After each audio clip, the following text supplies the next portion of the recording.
can't make out his face. I take a step towards the body crumpled on the floor, the pool of blood spreading out from beneath him. Oh God.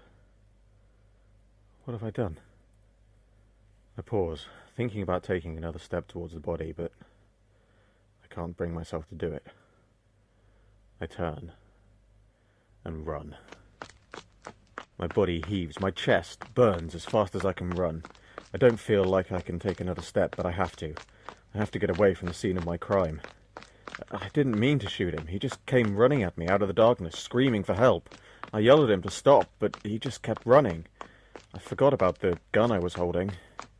I held my hand up to ward him off, to wave him away, but I forgot about the gun. My legs are getting numb. I don't know how they're carrying me anymore. My vision has started to blur, as if the whole world around me is fading into a haze. I feel sick.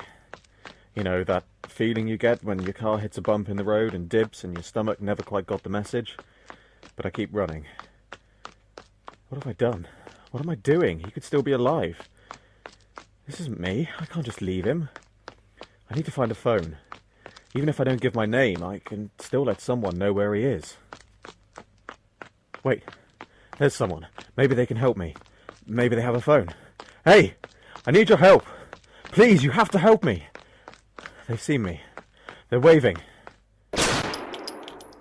I'm on the ground. It feels damp. My chest still heaving, but in a different way. My vision's blurring again. Fading. I feel so tired. I just want to sleep. The figure takes a step towards me. I can make out a gun in their hand. And faintly I hear their voice. Oh God. What have I done? As my vision fades more, I see them pause before they turn and run.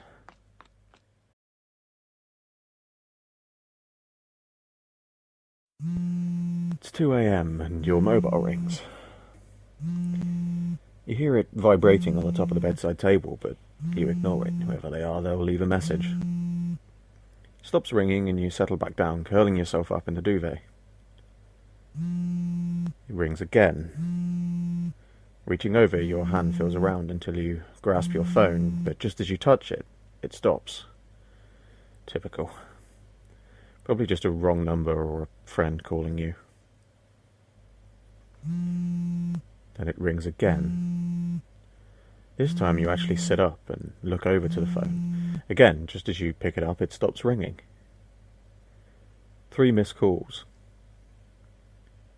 from your home landline. As your mind races, a text message comes through, and with it a picture.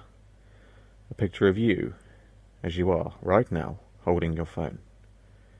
As if taken through the crack in your ajar bedroom door across the room.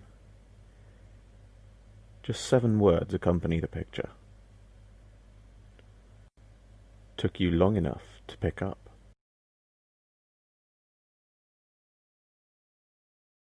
I lay in my bed, restless and alone on a dark, silent night. I toss and turn in my bed, trying to find a comfortable spot. But I feel uneasy. Something about tonight just didn't feel right. I toss and turn until I finally find a comfortable position. I close my eyes, but it doesn't make a difference. It's too dark in my room to see a thing anyway. I guess it takes time for my eyes to adjust to the darkness. I lay there, still and silent, on a dark and dank night. My body's relaxed, my mind is blank, and I'm ready for some much-needed rest. Instantly the silence is shattered, and my mind fills with fearful thoughts as my eyes, startling, flash open. It's almost undoubtedly the sound of a fist on glass, but no, it couldn't be that. What would someone's motivation be to wake up someone alone in their home? Think logically. If someone wanted to break in, why would they warn me with a knock? They would just break in, making a loud and obvious noise, or try to be as silent as possible. Why would they knock? Monsters don't exist. I could give myself some peace of mind and simply look out the window, but I'm facing the other way and I'm too timid to turn my head. afraid of finding my greatest fear standing outside my window. What could it be, though? Maybe a couple of birds flew into my window. No, that's too unrealistic. Could a group of kids be running around late at night, knocking on windows to get a few laughs? That's a possibility. Come to think of it, maybe it was my imagination. Maybe I heard the usual creak in my house, and my paranoid mind has mistaken it for a knock. No, that definitely wasn't my imagination. Those damn kids are persistent. They won't quit until they get that reaction. Maybe some sick, twisted freak is standing outside, waiting for me to look so he can smash through and attack me. No, don't think that. Don't get paranoid. Besides, he's outside, I'm inside. Until I hear a shatter, I know I'm safe. Monsters don't exist. Besides, I haven't moved yet. Hopefully those kids will think I'm a heavy sleeper and leave me alone. No, it can't be kids. No kid would wait around this long just to get a reaction from me. One lonely guy. They'd just get bored and move along. What could it be? Why would a serial killer target me, of all people? Think logically. Monsters don't exist. Don't get paranoid. They're outside, I'm inside. Until I hear a shatter, I know I'm safe. But if it's not a monster or some kind of killer, what could it be? Just pretend to be asleep. Maybe they'll go away. Oh God, I can't think of a noise I hate more than a persistent knock. Please, go away. Just leave me alone and let me be. There's no hope. It's just going to get in here and do sick, horrible things to me. Inhale. Take deep breaths. I can feel my heart pounding out of my chest, so just relax. Monsters don't exist. Remember, they are outside, I'm inside. Until I hear a shatter, I know I'm safe. Repeat that. Don't let your fear get the best of you. Just pretend to be asleep. Don't move a muscle. They're outside, I'm inside. Until I hear a shatter, I know I'm safe. Monsters don't exist. Just pretend to be asleep and pray it will go away.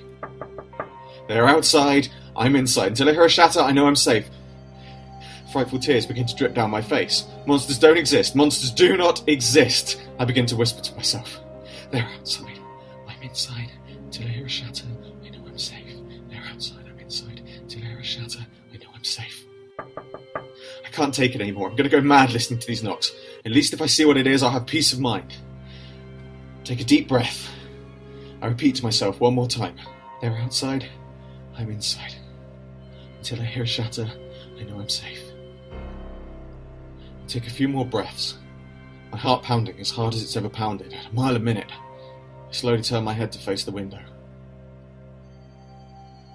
My heart sinks into my chest. I'm too afraid to scream or move.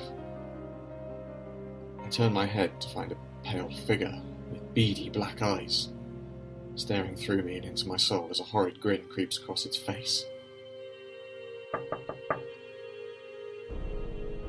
He's standing inside the whole time, knocking on my window.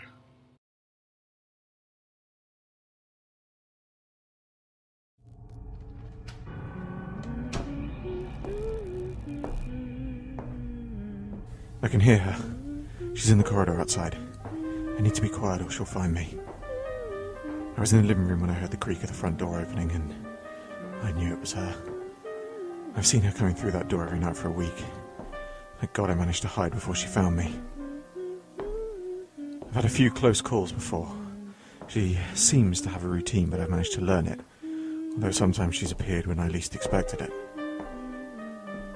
I managed to run into the bedroom and scramble into the wardrobe before she found me. Good job it was so empty.